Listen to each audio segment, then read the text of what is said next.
Hello friends, welcome to run study. Run study में आप सभी का स्वागत है। विज्ञान के अति महत्वपूर्ण प्रश्नों की सीरीज़ का लेक्चर नंबर 3 है, जिसमें हम उन 20 महत्वपूर्ण प्रश्नों को डिस्कस करते हैं जो कि विभिन्न प्रकार की प्रतियोगिता परीक्षा में पूछे गए हैं और यही प्रश्न बार बार रिपीट होते हैं। इस वीडियो का हर एक प्रश्न आपके आने वाले किसी भी एग्जाम की दृष्टि से काफ़ी महत्वपूर्ण है, इसलिए आपको यह वीडियो काफ़ी ध्यान से देखना है और इस वीडियो का बेस्ट यूज़ करने के लिए आपको प्रत्येक प्रश्न का उत्तर पहले खुद से ट्राई करना है। तो आइए फ्रेंड्स, स्टार्ट करते हैं। आज का हमारा पहला प्रश्न है, जब सभी समांतर किरणें किसी समतल पृष्ठ से परावर्तित होती हैं तो वे समांतर नहीं रहती हैं। यह परावर्तन इस रूप में जाना जाता है। हमारे ऑप्शंस हैं बहुलित परावर्तन, विसरित परावर्तन, आंतरिक परावर्तन और नियमित परावर्तन। तो फ्रेंड्स, इसका आंसर हो जाएगा ऑप्शन नंबर 2, विसरित परावर्तन, डिफ्यूज्ड रिफ्लेक्शन। मतलब जब भी समांतर किरणें किसी समतल पृष्ठ से परावर्तित होकर समानांतर नहीं रहती हैं तो इस प्रकार का परावर्तन विसरित परावर्तन कहलाता है। आइए फ्रेंड्स, आगे बढ़ते हैं। हमारा नेक्स्ट प्रश्न है, निम्न में से किसमें बड़ी केंद्रीय रिक्तिका वाली साइटोप्लाज्म की एक पतली परत होती है? निम्न में से किसमें बड़ी केंद्रीय रिक्तिका वाली साइटोप्लाज्म की एक पतली परत पाई जाती है? तो फ्रेंड्स, इसका आंसर हो जाएगा ऑप्शन नंबर 4, पादप कोशिका। पादप कोशिका बड़ी केंद्रीय रिक्तिका वाली साइटोप्लाज्म की पतली परत पाई जाती है, जो कि पादप कोशिका की एक विशेषता होती है। इस प्रकार की रिक्तिका फ्रेंड्स न तो जीवाणु में पाई जाती है, न ही विषाणु में, न ही एनिमल सेल मतलब जंतु कोशिका में।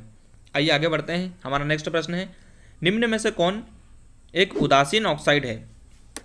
निम्न में से कौन एक उदासीन ऑक्साइड है? जितने भी ऑप्शन दिए हैं सभी प्रकार के ऑक्साइड हैं, जैसे सल्फर डाइऑक्साइड, कार्बन मोनोऑक्साइड और कार्बन डाइऑक्साइड। सल्फर डाइऑक्साइड भी अम्लीय होता है। कार्बन मोनोऑक्साइड जो होता है फ्रेंड्स एक प्रकार का उदासीन ऑक्साइड होता है। और सल्फर डाइऑक्साइड और नाइट्रोजन डाइऑक्साइड अम्लीय वर्षा का कारण बनती है। सल्फर डाइऑक्साइड जो होता है फ्रेंड्स वो वायु से H2SO4 मतलब सल्फ्यूरिक अम्ल बना लेता है। कार्बन डाइऑक्साइड क्या होती है फ्रेंड्स? कार्बन डाइऑक्साइड एक प्रकार की ग्रीन हाउस गैस है, जो कि ग्रीन हाउस प्रभाव का कारण बनती है। आइए फ्रेंड्स, आगे बढ़ते हैं। हमारा नेक्स्ट प्रश्न है, निम्न में से क्या सौर प्रणाली मतलब सोलर सिस्टम का सदस्य नहीं है? धूमकेतु, ध्रुव, उपग्रह तीनों सोलर सिस्टम के सदस्य होते हैं फ्रेंड्स। केवल तारामंडल ही सौर प्रणाली का सदस्य नहीं होता है। आगे बढ़ते हैं। हमारा नेक्स्ट प्रश्न है, एक आवेशित गुब्बारा निम्न के कारण दीवार से जुड़ जाता है। मतलब ऐसा कौन सा बल होता है जिसके कारण एक आवेशित गुब्बारा दीवार से जुड़ जाता है? क्या वह पेशी बल होता है, गुरुत्वाकर्षण बल होता है, चुंबकीय बल होता है, या फिर स्थिर विद्युत बल या इलेक्ट्रोस्टैटिक फोर्स होता है? तो फ्रेंड्स, इसका आंसर हो जाएगा हमारा ऑप्शन नंबर 4, इलेक्ट्रोस्टैटिक फोर्स, जिसके कारण गुब्बारा दीवार से जुड़ा रहता है। पेशी बल हमारे शरीर के द्वारा लगाया जाता है। गुरुत्वाकर्षण बल पृथ्वी के द्वारा लगाया जाता है, जिसके कारण कोई भी वस्तु पृथ्वी की ओर आकर्षित होती है। और चुंबकीय बल चुंबक में पाया जाने वाला एक गुण होता है। आगे बढ़ते हैं। एक आकाशीय पिंड जो तारों की तरह जल रहा है और पृथ्वी की तरफ बढ़ रहा है, उसे इस नाम से जाना जाता है।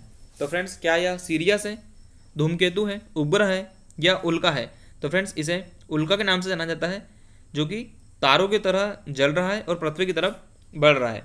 आगे बढ़ते हैं। हमारा नेक्स्ट प्रश्न है, रदरफोर्ड ने अपने प्रयोग के लिए किसी अन्य तत्व का चयन नहीं करके केवल सोने का ही चयन क्यों किया?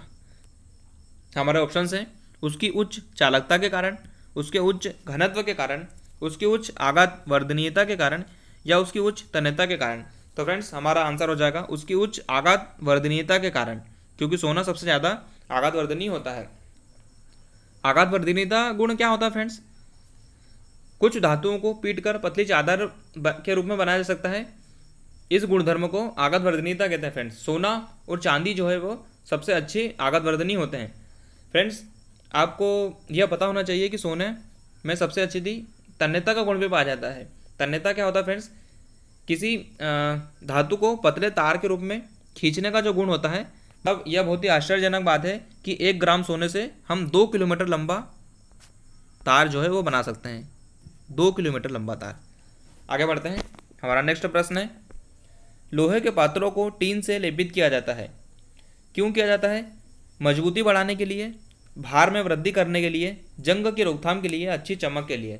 तो फ्रेंड्स, इसका आंसर हो जाएगा जंग की रोकथाम के लिए। लोहे के पात्रों को टीन से लेपित करके जंग से जो है बचाया जाता है। फ्रेंड्स, लोहा जो होता है वायु में उपस्थित नमी से क्रिया करके फ्रेंड्स Fe2O3.X मतलब जल के कितने अणु हैं वो तो हमें नहीं पता, पर Fe2O3 जिसे हम हेमेटाइट कहते हैं इसका निर्माण कर लेता है। हेमेटाइट एक लोहे का अयस्क होता है। लोहे पर जंग लगना एक प्रकार का रासायनिक अभिक्रिया होती है फ्रेंड्स।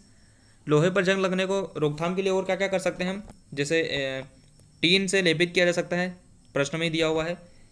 एनोडीकरण कर सकते हैं फ्रेंड्स, यशद लेपन कर सकते हैं जिससे जिंक या जस्ते की परत चढ़ा जाती है, या उसे पेंट करके या ग्रीस लगाकर भी लोहे को जंग लगने से बचाया जा सकता है। आगे बढ़ते हैं। हमारा नेक्स्ट प्रश्न है राइबोसोम क्या है? पावर हाउस है, आत्महत्या तेले हैं, प्रोटीन की फैक्ट्रियाँ हैं, या वर्णक कोश हैं? तो फ्रेंड्स जो राइबोसोम होते हैं वो हमारी कोशिका और हमारे शरीर की प्रोटीन की फैक्ट्रियाँ होती हैं, क्योंकि प्रोटीन का संश्लेषण का कार्य जो है वो राइबोसोम द्वारा किया जाता है। पावर हाउस माइटोकॉन्ड्रिया होती हैं, आत्महत्या थैले लाइसोसोम को कहा जाता है। आगे बढ़ते हैं। हमारा नेक्स्ट प्रश्न है एक तिलचट्टे के शरीर में वे छिद्र जिनके माध्यम से यह श्वसन के लिए अपने शरीर में वायु लेता है उन्हें खालिस्तान कहा जाता है। तो फ्रेंड्स तिलचट्टे के शरीर में जो छिद्र पाए जाते हैं इन्हें श्वास रंध्र कहा जाता है, जिसके माध्यम से यह वायु लेता है। तिलचट्टा की बात हो रही है फ्रेंड्स। तिलचट्टा किस समूह से संबंधित होता है? तिलचट्टा फ्रेंड्स आर्थ्रोपोडा समूह से संबंधित होता है। आर्थ्रोपोडा संघ जो कि जंतु जगत का सबसे बड़ा संघ होता है। और इनकी क्या विशेषता होती है फ्रेंड्स? आर्थ्रोपोडा संघ में पाए जाने वाले जितने भी जंतु होते हैं उनमें खुला परिसंचरण तंत्र पाया जाता है और इनके जुड़े हुए पैर पाए जाते हैं। हमारा नेक्स्ट प्रश्न है पेयजल के रूप में आपूर्ति होने के पूर्व जल के शुद्धिकरण में प्रयुक्त होने वाली प्रक्रियाओं को सही क्रम की पहचान कीजिए। मतलब पेयजल जो कि पीने युक्त पानी होता है वो इससे पूर्व शुद्धिकरण की कौन कौन सी प्रोसेस से होकर गुजरता है उसका हमें सही क्रम बताना है। तो फ्रेंड्स इसका आंसर हो जाएगा ऑप्शन नंबर सेकंड। सबसे पहले होता है अवसादन, फिर भारण, फिर निस्यंदन, फिर क्लोरीनन। इसे आप निम्न डायग्राम के द्वारा समझ सकते हैं। सबसे पहले तलहट टैंक में अवसादन किया जाता है जिससे ठोस पदार्थ जो है वो नीचे बैठ जाते हैं। फिर भार टैंक में जो है भारण किया जाता है जिससे निलंबन अशुद्धियों को हटाया जाता है फ्रेंड्स। फिर जल जो है वो छानक टैंक में आता है जिससे जो बारीक कण होते हैं वो छन कर रह जाते हैं। और फिर केवल पानी जो है वो इस टैंक में आता है जिसमें क्लोरीनन या क्लोरीनीकरण किया जाता है जिससे बैक्टीरिया नष्ट होते हैं। और फिर घरों में पीने युक्त पानी आता है जिसे आप पी सकते हैं, आपका पानी शुद्ध है। आगे बढ़ते हैं। फ्लोएम ऊतक के विषय में गलत कथन का चयन कीजिए। फ्लोएम ऊतक के विषय में गलत कथन हमें छांटना है। वे जीवित हैं, उनमें पतली भित्ति वाली कोशिकाएं होती हैं, वे जल एवं खनिजों को जड़ के अन्य भागों तक पहुंचाते हैं, वे पत्तियों से भोजन को अन्य भागों तक पहुंचाते हैं। तो फ्रेंड्स फ्लोएम जो कि एक प्रकार का संवहन ऊतक होता है ये जल एवं खनिजों को जड़ों से पौधों को अन्य भागों तक नहीं पहुंचाता है। यह कार्य जाइलम के द्वारा किया जाता है। जबकि यह जीवित भी होते हैं, पतली कोशिका भित्ति वाले भी होते हैं और पत्तियों से भोजन को पौधे के अन्य भागों तक पहुंचाने का कार्य भी करते हैं। तो हमारा आंसर हो जाएगा ऑप्शन नंबर थर्ड। आगे बढ़ते हैं। हमारा नेक्स्ट प्रश्न है सही विकल्पों को चिन्हित करें। कोशिकाएं, कोशिकांग, अंग जीव, कोशिकाएं अणु, अंगक जीव, कोशिकाएं ऊतक, अंग अंगतंत्र जीव, या अणु कोशिकाएं अंगतंत्र जीव। तो फ्रेंड्स इसका आंसर हो जाएगा ऑप्शन नंबर थर्ड। कोशिकाएं, ऊतक, अंग अंगतंत्र जीव। कोशिकाएं होती हैं जो कि ऊतक का निर्माण करती हैं, ऊतक से अंग बनता है, अंग से अंगतंत्र और अंगतंत्र से जीव या ऑर्गेनिज्म का निर्माण होता है। आइए फ्रेंड्स आगे बढ़ते हैं। अबीमा एक प्रक्रिया के माध्यम से अपना भोजन प्राप्त करता है जो खालिस्तान कहलाती है। तो फ्रेंड्स अबीमा जिस प्रक्रिया के माध्यम से अपना भोजन प्राप्त करता है उसे एंडोसाइटोसिस कहते हैं।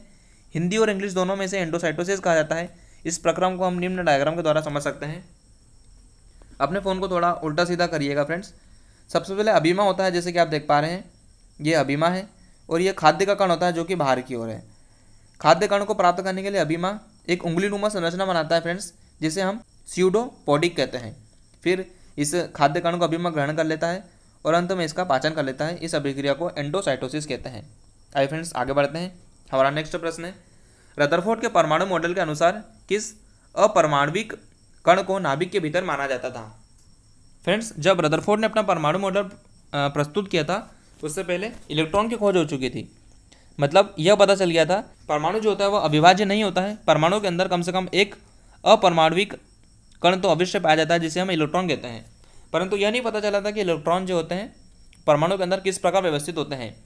इसी की जानकारी के लिए रदरफोर्ड ने अपना परमाणु मॉडल पेश किया था। तो रदरफोर्ड ने निष्कर्ष निकाला कि परमाणु का जो संपूर्ण द्रव्यमान होता है वो बहुत ही कम आयतन तक ही सीमित रहता है, जो कि ये उसका नाभिक कहलाता है। और यही नाभिक इन्हीं प्रोटॉन के कारण जो कि धनावेशित होते हैं धनावेशित होता है। आइए फ्रेंड्स आगे बढ़ते हैं। हमारा नेक्स्ट प्रश्न है, जल में उपस्थित वायुमंडलीय गैसों की उपस्थिति के कारण जलीय जानवर जीवित रहते हैं। यह गैस के निम्नलिखित में से किस गुणधर्म के कारण होता है? तो फ्रेंड्स इसका आंसर हो जाएगा विसरण, डिफ्यूजन। इसी गुणधर्म के कारण फ्रेंड्स जलीय जीव होते हैं जल में उपस्थित वायुमंडलीय गैसों को ग्रहण कर पाते हैं। आइए फ्रेंड्स आगे बढ़ते हैं। हमारा नेक्स्ट प्रश्न है, निम्न में से उच्च उत्पादन वाले भैंस की नस्ल की पहचान करें। साहिवाल, करन फ्राइज, जर्सी या मुर्रा? तो फ्रेंड्स इस प्रश्न का उत्तर हो जाएगा मुर्रा, जो कि एक उच्च उत्पादन करने वाली भैंस की नस्ल होती है। आगे बढ़ते हैं। हमारा नेक्स्ट प्रश्न है, उपकला ऊतक मतलब इपिथेलियल ऊतक की कोशिकाओं में अंतरकोशिकीय स्थान नहीं होता है क्योंकि वे फ्रेंड्स अभी तक हमने 2 लेक्चर डिस्कस किए हैं जिनमें से हमें लगातार एपिथेलियल ऊतक के क्वेश्चन देखने को मिले हैं। तो फ्रेंड्स इस प्रकार के प्रश्नों को आपको बहुत ही अच्छे तरीके से पढ़ना है। विभिन्न प्रकार के जंतु ऊतक और पादप ऊतक आपको अध्ययन करना है। सुरक्षात्मक कार्य करते हैं, मतलब इनका कार्य जो होता है वो अपने शरीर को प्रोटेक्टिव करने का होता है। क्योंकि मैंने आपको पिछले वीडियो में बताया था फ्रेंड्स, एपिथेलियल ऊतक जो कि त्वचा में पाया जाता है, त्वचा जो कि अपने शरीर बाह्य शरीर को ढकती है, सुरक्षा करने का कार्य करती है। आगे बढ़ते हैं। हमारा नेक्स्ट प्रश्न है, मानव शरीर की सबसे बड़ी कोशिका की पहचान करें। आप ऑप्शन नंबर 3 मतलब तंत्रिका कोशिका और ऑप्शन नंबर 4 मतलब अंड कोशिका एग सेल में डेफिनेटली कंफ्यूज हो रहे होंगे, पर इसका आंसर हो जाएगा फ्रेंड्स अंड कोशिका, जिसे हम एग सेल कहते हैं, जो कि केवल मादाओं में उत्पन्न होती है या मादाओं में पाई जाती है। फ्रेंड्स क्वेश्चन में पूछा होगा था सबसे बड़ी कोशिका, इसलिए हम अंड कोशिका इसका आंसर लगाएंगे। क्वेश्चन में पूछा होता सबसे लंबी कोशिका, तो फ्रेंड्स इसका आंसर हो जाता तंत्रिका कोशिका, क्योंकि तंत्रिका कोशिका सबसे हमारे शरीर की सबसे लंबी कोशिका होती है, जिसकी लंबाई 1 मीटर होती है, 1 मीटर जिसमें 100 सेंटीमीटर होते हैं। जैसे आप निम्न डायग्राम में देख सकते हैं फ्रेंड्स, हमारे शरीर में विभिन्न प्रकार की कोशिकाएं पाई जाती हैं, जैसे चिकनी पेशी कोशिका, रुधिर कोशिका, तंत्रिका कोशिका। ये डायग्राम रिलेटेड है, अलग अलग हो गया है। अंडाणु जो कि मादाओं में पाया जाता है, शुक्राणु नर में पाए जाने वाली कोशिका होती है, अस्थि कोशिका और वस्य कोशिका। तो फ्रेंड्स आई होप आपको वीडियो डेफिनेटली पसंद आया होगा। अगर वीडियो आपको हेल्पफुल लगा है तो इसे ज़रूर लाइक कीजिए। चैनल पर नए हो तो इस प्रकार की वीडियो को पाने के लिए चैनल को सब्सक्राइब कर लीजिए। यह content as it is PDF के फॉर्म में पाने के लिए टेलीग्राम चैनल को ज्वाइन कीजिए।